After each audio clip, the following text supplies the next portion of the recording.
Welcome to this Zentangle Quickie. My name is Heather Hartwick Gladden.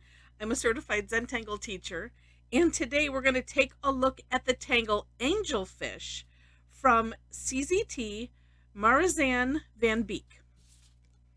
Okay, this was one of the first tangles I remember finding after learning about Zentangle. And I was going through some things and I'm like, oh, we haven't done this one yet. So, yay, let's do it. All right, this one is so neat. If you've done the Tangle Fescue, uh, this will, it's kind of like a bunch of fescues. So, what we're going to do, but so it starts off, let me just do it because you might not have done fescue. And it's a tad different. So, we start off with a little dot. And then from there, from the dot, just a curved line kind of into an S, or like just a big S, I guess you could say. And then from there, and this part is of course up to you. We're going to do them kind of in an arch. So same thing, and I like to have them come down to a point, or at least close to the same place. And then you can play with, how far, um, how you do this curve part. Actually, I'm going to bring this one way down in. I kind of was going a little bit side. That's all right. All right, we'll put one there. And then this side, same thing. What I find with this one though is it's like a little awkward to do this side, but I like doing the S coming down. So, and like I said, just making them kind of shorter, kind of having an overall arch like so. Okay. Then, and this one reminds me of the Tangle Cadent. So if you've done that one, it's a help, sort of. We're going to do, so really it's S shape. We're going to do more S shapes, but we're going to connect the dots. And we'll also somewhat use the takeoff and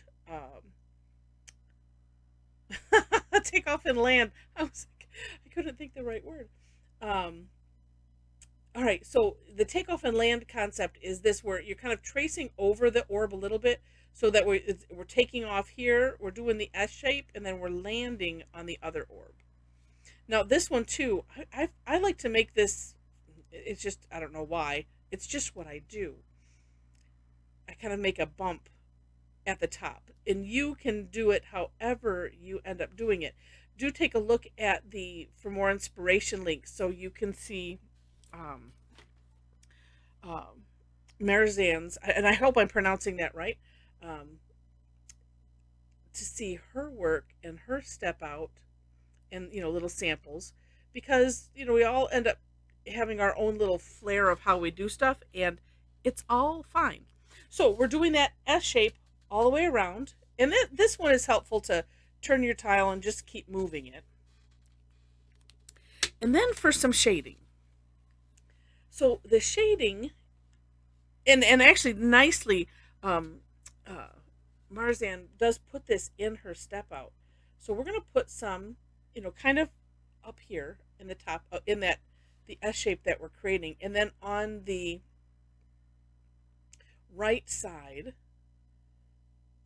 of this that first S shape that we drew. And I'm just going to start by I'm putting a little bit up here, but right now I'm just going to put some along that side, and I'm trying to get it right up next to it, and sometimes it's working and sometimes it's not, and it's okay. I'm just going kind of light right now.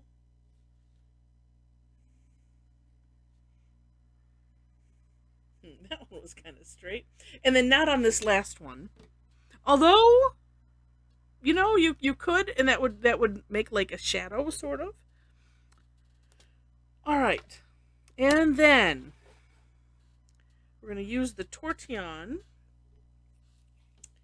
and just spread that out. And I'm not going to go too far. I just want it to ooh, yeah, blend nicely. And then you could play with how much more you might want to put up at the top. But what we want to make sure to do is to just spread it out to the right side of that line and not go over it, because that way when we have this natural tile color there, um, and I say that because you might not be using a white tile, and this one is white, or what, actually it's kind of like an off-white. We call it our white tiles.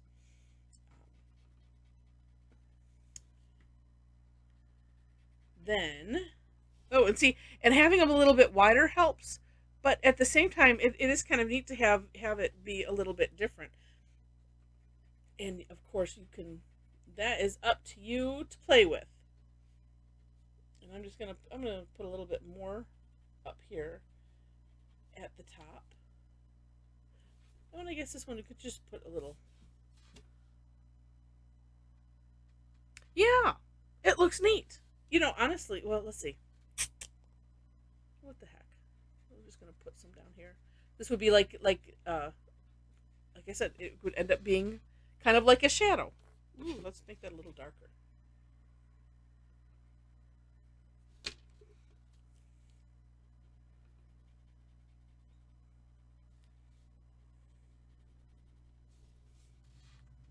Yeah, yeah, that's neat.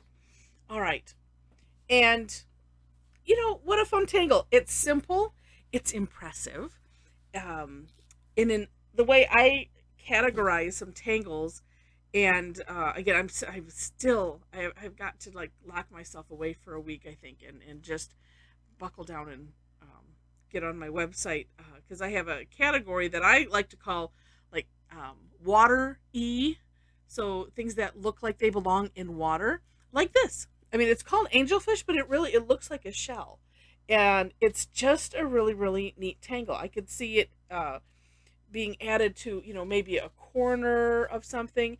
You can fit these in whatever shape you want to fit them in, or if you're doing better, you could put just put a bunch of them around. I could put two in these corners as well, and that would be kind of fun. Actually, I might do that before I finish up the video, and if I have done that or whatever I decide to do, you will have already seen that, um, because in the land of videos, while I do these in one take, when I finish them up, I might add something. So, and it'll be a surprise to me, but not to you. Isn't that fun? And if you're a sci-fi fan, it's just kind of like time travel. So anyway, cute tangle. If you enjoyed the video, would love to have a thumbs up. Share it with your friends. If you're not subscribed to the channel yet, I would love to have you be a subscriber. Of course, that subscribing to the channel is free. If you've never taken an online class and would like to join a bunch of fun tanglers, I would invite you to join us on Thursdays. Well, and it depends on where you're at. So I'm in Michigan. I do free classes every Thursday at both 11 a.m. and 7 p.m. my time. And right now it is daylight savings time. Because I know we have people from all over, and sometimes it's actually the next day their time. So that's what I'm saying. That's what I want to give you my time. But do take a look. Feel free to connect with me. I have information on my website about classes, places to follow me if you're interested, and that would be lovely. I also have classes that have a fee, and I have a membership club if you really, really love it and know that you're going to want to join us all the time for the classes, or at least be able to see replays. I do kind of have an all access membership club. So on my website, take a look. And with that, thanks so much for watching, and I wish you happy tangling.